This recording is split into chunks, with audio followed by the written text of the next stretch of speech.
सुंदर शब्द का प्रयोग अगर समुचित रूप से सार्थक है तो केवल श्री कृष्ण के लिए है। वो सुंदर है, सुंदर केवल श्री कृष्ण है। ये शब्द उन्हीं के लिए है। सुंदर वही सुंदर है, नक्षिक सुंदर, सर्वांग सुंदर, सदा सुंदर, सर्वदा सुंदर। अरे जाके चरण की परछाई देख, कोटि कोटि मनोज रति सहित लुंठित होए।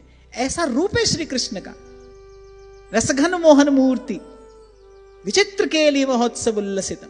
और फिर निकुंज की सीमा में आहा, वहां तो दिन रात प्रिया जी की दृष्टि पड़ती है लाल जी पर। प्रिया जी अपनी दृष्टि से सिंचन करती है इस कृष्ण कल्प तरु का।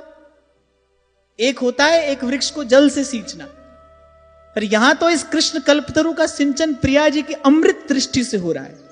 अच्छा, श्री जी की दृष्टि का प्रसाद क्या है कि जो वा को देखे है जाई सो रूपवंत है जाई। और प्रिया जी किसी की ओर देख लें तो ध्रुवदास जी कहते हैं ना कि उस कुंज की जो लता द्रुम बेली वल्लरियां है ना, वो भी पीत वर्ण है जाई, वो भी स्वर्ण कांति से युक्त हो जाती हैं। और वो श्री प्रिया जी निरंतर लाल जी का दर्शन करती हैं। कैसे दो चकोर दो चंदा। तो कृष्ण कल्पतरु का सिंचन प्रिया जी की अमृतमय दृष्टि से हो रहा है। तो निकुंज में लाल जी का जो रूप वैभव, जो रस विभू प्रकट हुआ है, वो तो क्या कहना, वो तो अनुभव का ही विषय है। उसको तो कोई भी क्या कहेगा, ऐसे सुंदर।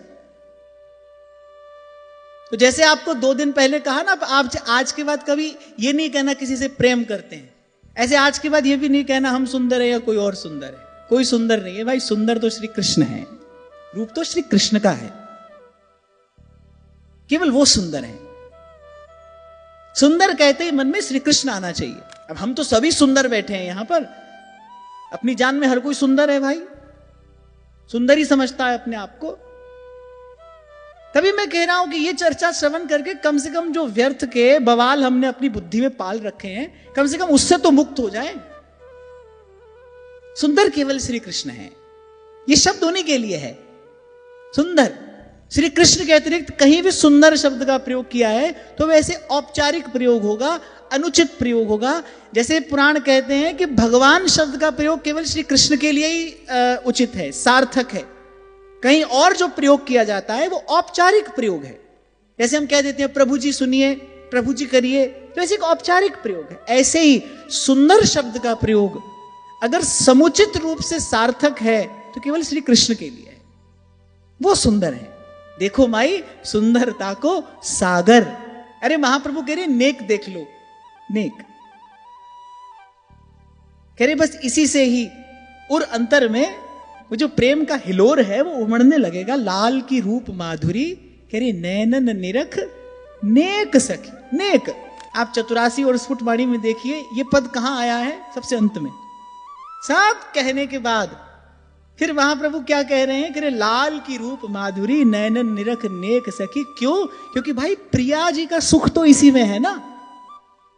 सुधानिधि में महाप्रभु कहते हैं कोई ऐसा दिन आएगा हे स्वामिनी आपके चरणों में बैठकर जब मैं श्याम सुंदर का गुण गाती होंगी और बस आप रीझ कर प्रसन्न होकर बस ऐसे औचक मुझे अपने हृदय से लगा लेंगी। प्रीता परिश वजतु माम वृषभानुपुत्री, आप ऐसे मुझे अपने हृदय से लगा लेंगी। मैं श्याम सुंदर का गुण गाती होंगी, मैं उनकी रूप माधुरी का आपको पान कराती होंगी। रंग मगी सिर सुरंग पाग, लटक रही वाम भाग, चंपकली कुटिल अलक बीच बिच रखी। लाल की रूप माधुरी नैनन निरख नेक सखी। सुंदर श्री कृष्ण है, रूपवान कोई है तो श्री कृष्ण है। तो रूप अर्थात श्री कृष्ण, और रूप का रूप हमारी प्रिया जी हैं। श्री कृष्ण का जो भी सौंदर्य सौरस्य माधुर्य लावण्य है तो प्रिया जी हैं। अच्छा, प्रिया जी का प्रसाद नहीं है वो, यहां बड़ी सूक्ष्म बात है, इसको समझना। ठाकुर जी का जो रूप लावण्य है वो श्री जी का दिया हुआ प्रसाद नहीं है, वो श्री जी ही है। वही रूप की बेली है जो श्याम तमाल से लिपटी है। कनक बेली वृषभानु नंदिनी श्याम तमाल चढ़ी।